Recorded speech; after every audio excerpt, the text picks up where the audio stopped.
I never thought I'd be the one to say this, but my life's a mess. A big stinking pile of regrets and missed opportunities. And the worst part? It's all my own damn fault. Let me take you back to where it all went wrong. Picture this. A lavish party at my house, the kind I'd become famous for throwing. The champagne was flowing, the canapes were divine, and the guest list was a who's who of San Francisco's elite. I was in my element, working the room like the seasoned real estate executive I am. But then I saw Ryan, my husband, refilling the cheese platter. Something inside me snapped. Oh, look everyone. I called out, my voice dripping with mockery. Isn't my husband just the perfect little housewife? The room erupted in laughter. I saw Ryan's face fall, but I was too caught up in the moment to care. Tell us, Ryan, chimed in Veronica, my catty neighbor, do you wear a frilly apron when you vacuum? More laughter. Ryan's knuckles were white as he gripped the platter. I bet he makes a mean pot roast, added Charles, a smug investment banker I'd been trying to land as a client. I should have stopped it there. I should have defended my husband, the father of my children, the man who'd given up his career to support mine. But I didn't. Instead, I went for the kill. Oh, he does more than that. You should see him with a feather duster. It's like watching Baryshnikov dance. The room howled. I felt powerful in control. But then I saw Ryan's eyes. They were cold, filled with a hurt and anger I'd never seen before. He set down the platter with a clang that silenced the room. You know what, Emma? He said, his voice low and dangerous. You can serve your own damn cheese. And with that, he walked out. Not just out of the party, but out of my life as I knew it. As the door slammed behind him, I felt a chill run down my spine. What had I done? But let me back up a bit. How did I, Emma Hartley, 45-year-old real estate mogul, end up in this mess? It all started with my father, Richard Hartley. A stern man with a penchant for control, he ran our household like a military operation. Everything had to be just so, from the perfectly mowed lawn to the immaculate interior of our home. Emma, he'd say, his voice as crisp as his freshly ironed shirts, control is power. And power is everything. Those words became my mantra. I applied them to every aspect of my life. In college, I was the one organizing study groups and planning events. When I met Ryan, I took charge of our relationship, even down to planning our wedding. Ryan was different from the other men I dated. He was laid back, creative, and didn't seem to mind my take-charge attitude. In fact, he seemed to find it attractive. You're like a force of nature, Em, he'd say, his eyes twinkling. I love watching you work your magic. When we had our kids Zoe and Max, it seemed natural for Ryan to stay home. I was on the fast track at work, climbing the corporate ladder with a ferocity that surprised even me. I've got this, I tell Ryan as I rushed out the door each morning, briefcase in one hand, coffee in the other. You focus on the kids. And focus on the kids he did. While I was closing deals and smoozing clients, Ryan was teaching Zoe to ride a bike and helping Max with his science projects. I told myself it was for the best. After all, I was providing for our family, wasn't I? But as the years went by, something started to shift. The kids grew more distant. Family dinners became a rarity, replaced by quick bites between meetings and late-night work sessions. One night, I came home later than usual. The house was quiet, the kids already in bed. I found Ryan in the kitchen, nursing a glass of whiskey. Hey, I said, dropping my keys on the counter. Sorry I'm late. Big client dinner. Ryan didn't look up. Zoe had her dance recital today. My stomach dropped. That was today. I thought it was next week. No, it was today. She looked for you in the audience. I had to tell her you couldn't make it. The guilt hit me like a punch to the gut. I'll make it up to her, I promised. Rain finally looked at me, his eyes tired. Have Emma? How are you going to make up for all the moments you've missed? I didn't have an answer for him. Instead, I did what I always did when faced with a problem I couldn't solve. I threw myself into work. The next few weeks were a blur of meetings, property viewings, and networking events. I told myself I was doing it for my family, that every deal I closed was securing their future. But deep down, I knew the truth. I was hiding. Then came the day I tried to fix everything with a home-cooked meal. I'd seen it in a movie once. A career-driven mother reconnecting with her family over a lovingly prepared dinner. It seemed foolproof. I left work early, at 6 p.m. instead of 9 p.m., and stopped by the grocery store. I had no idea what my family liked to eat anymore, so I grabbed whatever looked good. Organic vegetables, prime-cut steak, some fancy French cheese I couldn't pronounce. By the time everyone got home, the kitchen was a disaster zone, and I was frazzled. But I'd managed to put together what I thought was a decent meal. Surprise! I called out as they walked in. I made dinner. The looks on their faces were not what I'd expected. Confusion, maybe even a hint of disappointment.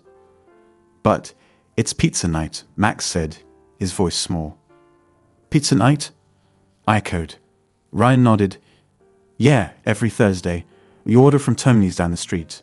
The kids look forward to it all week. I felt my carefully constructed world crumbling around me. I hadn't known. There's a lot you don't know, Emma, Ryan said softly. We ate in uncomfortable silence, the kids picking at the unfamiliar food. As soon as they were done, they disappeared to their rooms, leaving Ryan and me alone. I was trying to do something nice, I said, my voice cracking. Ryan sighed. I know, but Emma, you can't fix years of neglect with one meal. His words stung, but I knew he was right.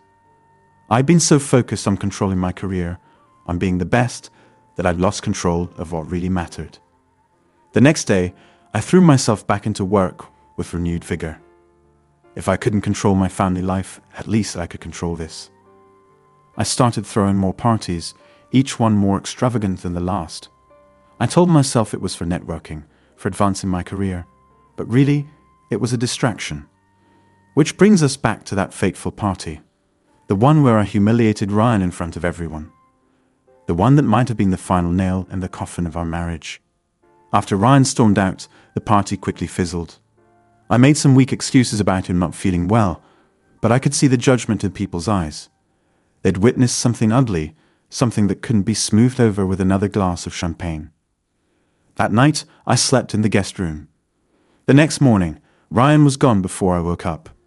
The kids were sullen at breakfast, barely speaking to me. Where's Dad? So asked, pushing her cereal around the bowl. He had to leave early, I lied. Max, always the perceptive one, saw right through me. It's because of what you said at the party, isn't it? I felt my throat tighten. You heard that? He nodded. We both did. Mom, how could you? I had no answer. How could I explain to my children that their mother was so desperate for approval, so addicted to control, that she'd thrown their father under the bus for a cheap laugh? The next few weeks were hell. Ryan barely spoke to me, only communicating through terse text messages about the kids' schedules. So and Max retreated further into their own worlds, their doors always closed when I was home. I tried to make amends. I cut back on my hours at work, started coming home for dinner, but it felt like too little, too late. The damage had been done. One night, I found Ryan packing a suitcase. What are you doing? I asked, my heart racing. He didn't look up. I'm going to stay with my brother for a while. I need some time to think. Think about what? I knew the answer, but I needed to hear him say it. About us, Emma. About whether this marriage is still working. The words hit me like a physical blow. Ryan, please, we can fix this. I'll do better, I promise. He finally met my eyes, and I saw a mixture of sadness and resignation. That's just it, Emma. You've been saying that for years, but nothing ever changes. You're still the same controlling, work-obsessed woman I married, and I'm not sure I can live with that anymore. As he walked out the door, I felt my carefully constructed world crumbling around me. I'd always prided myself on being in control, on having all the answers. But now, faced with the prospect of losing my family, I realized how little control I actually had. The next few months were a blur of therapy sessions, tense family dinners, and sleepless nights. I threw myself into trying to reconnect with my kids, but it was like trying to scale a wall with my bare hands. Every time I thought I was making progress, I'd say or do something that reminded them of the absent mother I'd been for so long. One afternoon, I came home early to find Zoe crying in her room. When I asked what was wrong, she hesitated before answering. I had got my first period, she said, her voice small. My heart broke. This was a milestone moment, one that should have brought us closer together. Instead, my daughter had been alone and scared. "Oh, sweetheart," I said, moving to hug her. She stiffened in my arms. "Why didn't you call me?" Zoe pulled away, her eyes red. "Because you're never here, Mom. And when you are, you're always distracted. I didn't think you'd care." Her words were like a knife to my heart. "Of course I care, Zoe. You're my daughter. I love you more than anything." She looked at me skeptically. "More than work?" I opened my mouth to say yes, of course, but the words stuck in my throat. Because the truth was, for years, work had come first. My career, my success, my need for control, they had all taken precedence over my family. That night, I sat alone in my home office, surrounded by awards and accolades that suddenly seemed meaningless. I picked up a framed photo from my desk, a family portrait from years ago. We were all smiling, Ryan's arm around my waist, the kids beaming up at us. We looked happy, unified. When I had lost sight of what really mattered. The next day, I did something I'd never done before. I called in sick to work. Instead, I spent the day cleaning out my closet, packing up designer suits and stilettos I'd use as armor in the corporate world. When Ryan came to pick up the kids for the weekend, he looked at me quizzically. "New look?" he asked, taking in my jeans and simple blouse. I shrugged. Just trying something different. For a moment, I saw a flicker of the old warmth in his eyes, but it quickly disappeared, replaced by the guarded look I'd grown accustomed to. As the kids piled into his car, I felt a pang of longing. This used to be my family, my life. Now, I was on the outside looking in. That weekend, alone in the house that suddenly felt too big, too empty, I did a lot of soul searching. I thought about my father, about the lessons he taught me. Control is power. Power is everything. But what good was power if you were alone? I thought about the clients I'd wined and dined, the deals I'd closed, the accolades I'd received. None of it seemed to matter now, not when my family was slipping through my fingers. On Sunday night, as I waited for Ryan to bring the kids home, I made a decision. It was time for a change. A real change, not just empty promises and temporary fixes. When they walked in, I was waiting in the living room. The kids looked wary, Ryan confused. "Family meeting," I said, patting the couch beside me. They sat, exchanging glances. I took a deep breath. "I owe you all an apology," I began. "Actually, more than an apology. I owe you an explanation and a promise." And so I talked. I told them about my childhood, about the pressure I'd always felt to be in control. I talked about my fears of failure, of vulnerability, of losing the power I'd worked so hard to gain. But I realize now, I said, my voice cracking, that in trying to control everything, I've lost what matters most. You, all of you. I looked at each of them in turn.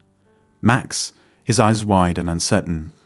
So, biting her lip, as she always did when she was emotional. And Ryan, his expression unreadable. "I can't promise. I'll get everything right from now on," I continued. "But I can promise that from this moment on, you are my priority. Not work, not status, not control. You." The silence that followed was deafening.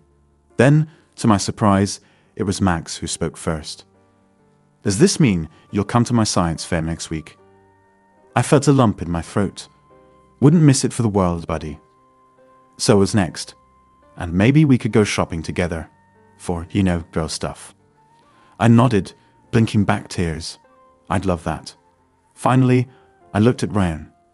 He was quiet for a long moment, then said, "It's not going to be easy, Emma. There's a lot of hurt to work through." "I know," I said. "But I'm willing to do the work. If you are?" He didn't answer right away, and I felt my heart sink. But then he reached out and took my hand, giving it a gentle squeeze. It wasn't forgiveness, not yet, but it was a start. The next few months were some of the hardest of my life. Changing ingrained behaviors, learning to let go of control. It was like learning to walk all over again. There were stumbles, setbacks, moments when I wanted nothing more than to retreat back into my old patterns. But I persevered. I cut back my hours at work, delegating tasks I would have once insisted on handling myself. I started attending therapy, both on my own and with Ryan. I made time for family dinners, for helping with homework, for just sitting and talking with my kids. It wasn't always smooth sailing. There were arguments, tears, moments of frustration on all sides. But slowly, gradually, things began to change. I was there when Max's science project won first prize, cheering louder than any other parent. I helped Zoe navigate the confusing world of middle school drama, offering advice and a shoulder to cry on. And Ryan, well, we were taking it one day at a time, rebuilding our relationship brick by brick. One evening, about 6 months after that fateful party, we were all sitting in the living room. Max and Zoe were squabbling good-naturedly over the remote, while Ryan and I sat side by side on the couch. Without thinking, I reached out and took his hand. To my surprise, he didn't pull away. Instead, he laced his fingers through mine and gave a gentle squeeze.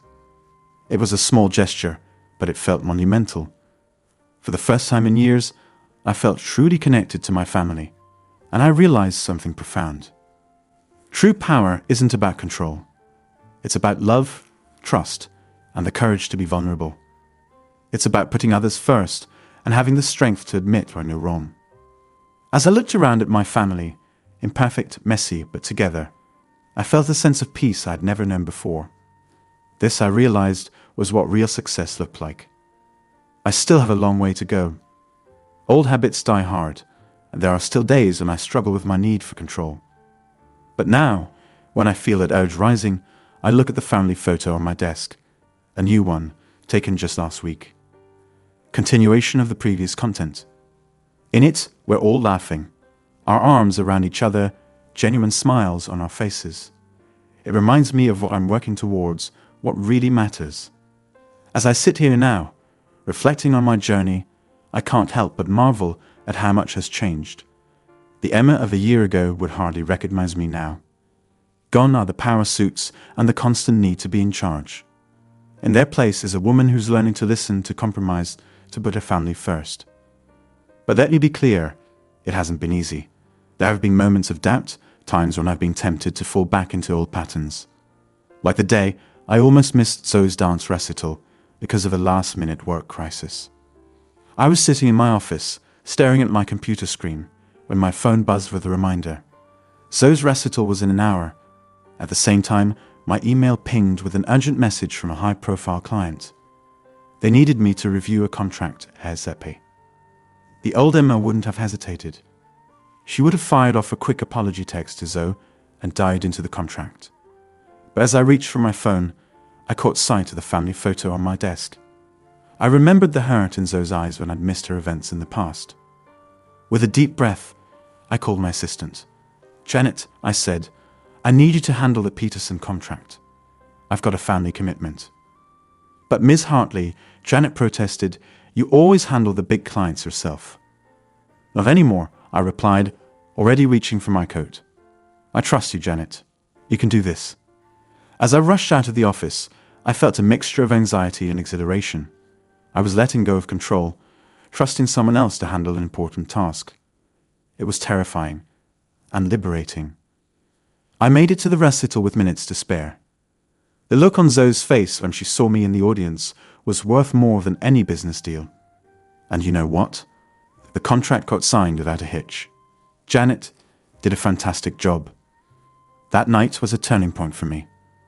I realized that letting go didn't mean everything would fall apart. In fact, it often led to better outcomes than I could have imagined. Take my relationship with Ryan, for instance.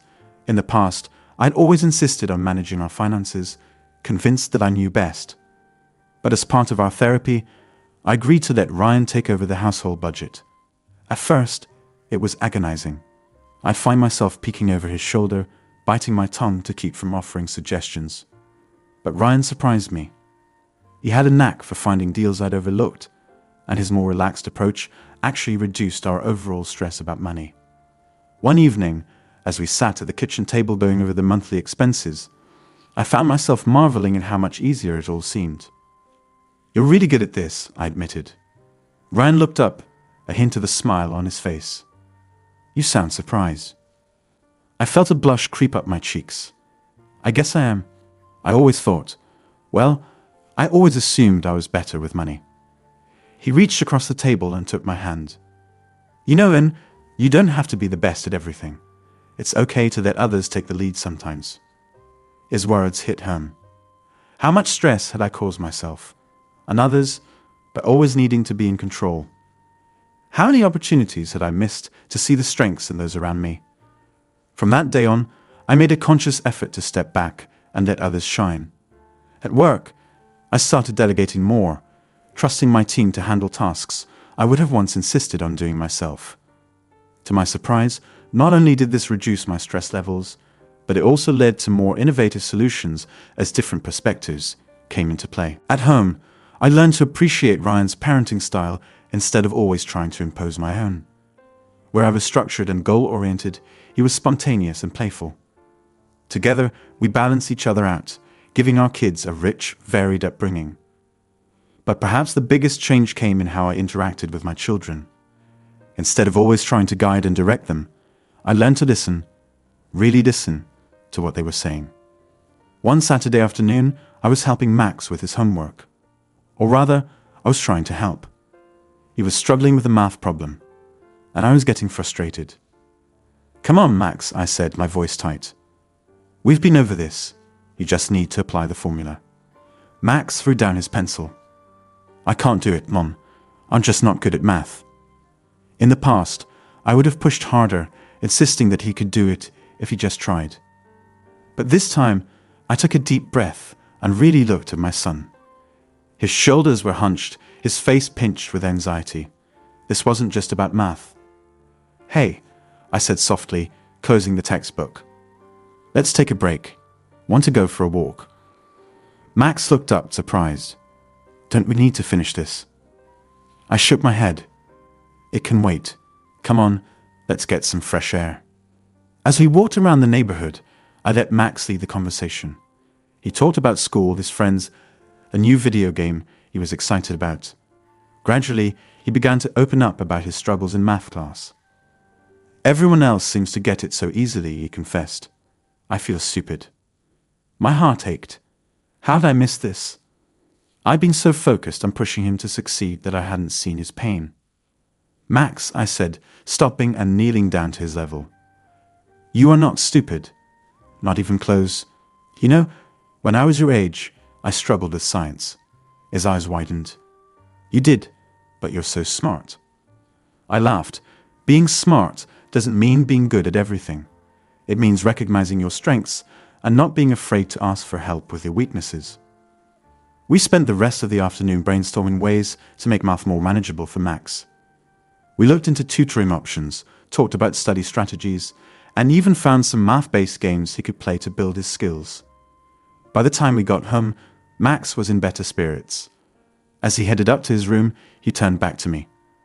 "Thanks, Mom," he said, "for listening." Those 3 words meant more to me than any business accolade ever had. As the months went by, I found myself settling into a new rhythm. Work was still important, but it no longer consumed me. I learned to set boundaries, to say no to late-night meetings and weekend calls. And you know what? My career didn't suffer. If anything, I became more effective, my decisions sharper, because I was well-rested and balanced. At home, the atmosphere changed. There was more laughter, more spontaneity. Family game nights became a regular thing, with fierce competitions over board games and charades. We started taking weekend trips, exploring nearby towns and parks. These outings weren't meticulously planned like our old vacations. Instead, we'd often just pick a direction and see where the road took us. One such trip led us to a small coastal town we'd never visited before. As we wandered the quaint streets, popping into quirky shops and sampling local treats, I felt a sense of contentment I'd never known before. We ended up on the beach as the sun was setting. So and Max were chasing each other through the waves, their laughter carried on the salty breeze. Ryan and I sat on the sand watching them. They're growing up so fast, I muse. Ryan nodded. They are. But you know what? We're not missing it anymore. I leaned against him, and he wrapped an arm around me. No, I agreed. We're not. As I sat there, with the warmth of my husband beside me, and the joyful sounds of my children in the background, I realized something profound.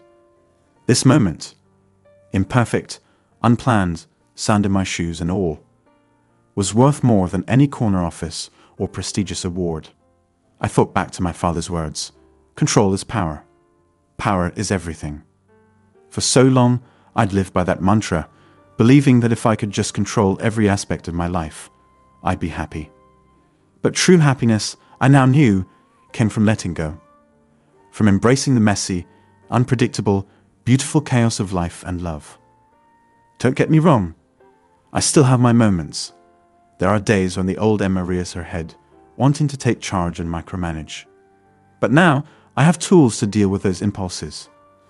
I have a supportive family who gently reminds me when I'm slipping into old habits. And I have the wisdom to know that it's okay not to be perfect. As I write this, sitting in my home office, which has been repurposed into a family study space, I can hear the sounds of my family in the other room. Ryan's attempting to teach the kids how to make his famous lasagna, a task that's sure to end in laughter and a messy kitchen. A year ago, I would have been stressed about the mess, about the inefficiency of letting the kids help with dinner. Now I smile, looking forward to joining them once I finish up here. My journey is far from over. Every day brings new challenges, new opportunities to choose connection over control, love over power. But I'm no longer afraid of those challenges. Instead, I embrace them, knowing that each one is a chance to grow, to love, to truly live. To anyone out there who recognizes themselves in my story, anyone who sacrificed their personal life on the altar of success and control, I say this: it's not too late to change. The road isn't easy, but it's worth it. Let go of the need to control everything. Embrace the beautiful mess of life and love. Trust me, the view from here is pretty spectacular. As for me, I'm off to join my family in the kitchen. There's a lasagna to be made and memories to be created. And really, isn't that what life is all about?